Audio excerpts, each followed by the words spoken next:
Hi there, hope you're having a good day. Welcome back to another video. Today we have probably the best Nike basketball shoe right now. We'll also compare two different colorways with different upper materials and outsoles. You already know this is the LeBron 21.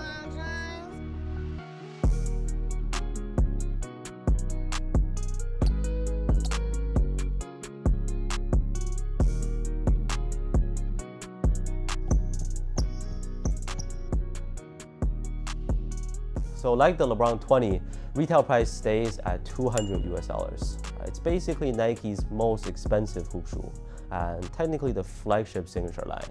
21 models, that's incredible. Yeah, so with the high price and high expectations, LeBrons over the past have seen some variations depending on the colorway you got. In a sense, they offer a great variety, but it's also just a selling strategy, and I'm usually a victim of that. I already got two colorways. I've also tried the white pair, the Akoya colorway. The biggest difference that we should care about is with the type of outsole, whether it's solid rubber or translucent, but there's even more to that.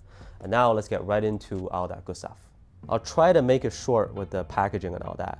The most meaningful thing to note maybe is that on this model, they went all out with the oyster or pearl design. From the shoebox, shape of the silhouette, all the way to the little card that opens up to show you the tech specs. These two colorways are named as such also, like Dragon Pearl and Tahitian. Had to look that one up. It's black pearl basically. Anyways, I'll tell you this. If we compare the presentation, attention to details, and quality to the touch to like the Jazz and Tatums, the LeBrons are clearly still the shit. Just like how with so many rising stars in the league, the 40-year-old still dominates. All right, too much. Comparing the materials, the yellow or melon pair is covered with some shiny patent leather, while the black pair has a very nice suede material. Feels like a premium hairbrush in hand.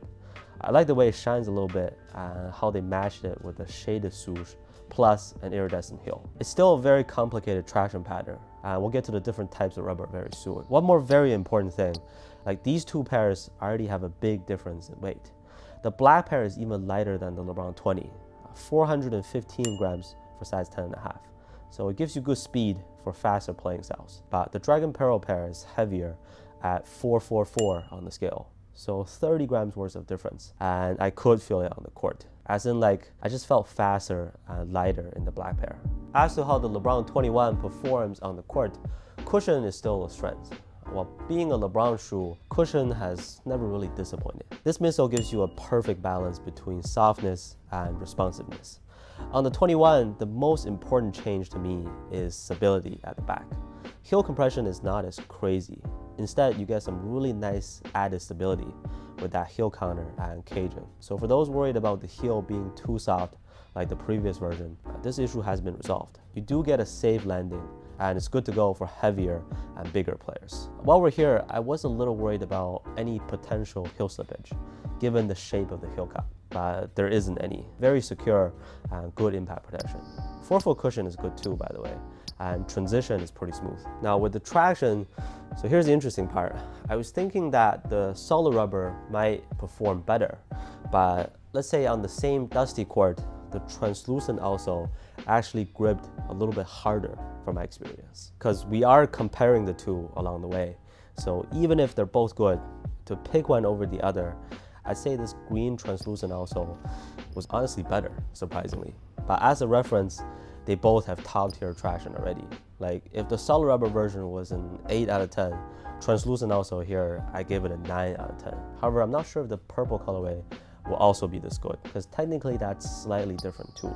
Maybe it's annoying because there's just so many differences between almost each colorway. With the fit, they are pretty much right on going true to size for me, as someone with slightly wider feet. So you can go ahead with your true size or normal size. I personally don't think half size up is needed unless you have really wide feet. It's about standard average width. And in both cases, there was no pinching or discomfort from the materials. But again, if I have to pick one, I think this glossy suede material is more practical to hoop in.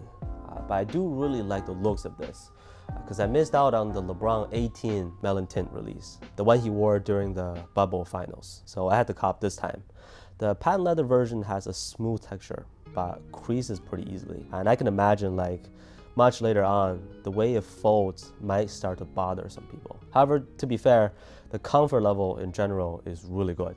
My feet felt nice and cozy inside. They don't heat up too much.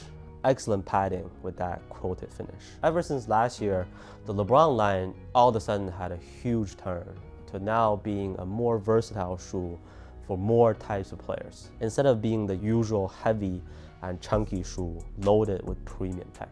Overall, I really enjoy playing in the LeBron 21. Just pure performance-wise, I honestly like the black pair even more because it's lighter, more agile, and grips extremely well. But you really can't go wrong with either one of these two. The other colorways that have come out so far, I'm sure they'll be up to the standard as well. Oh, and to compare these against the LeBron 20, I do think they upgraded the performance. But a few years down the road, when we look back at all these shoes released, I still believe the 20 will hold more sentimental and monetary value. So let me know what you think about the LeBron 21.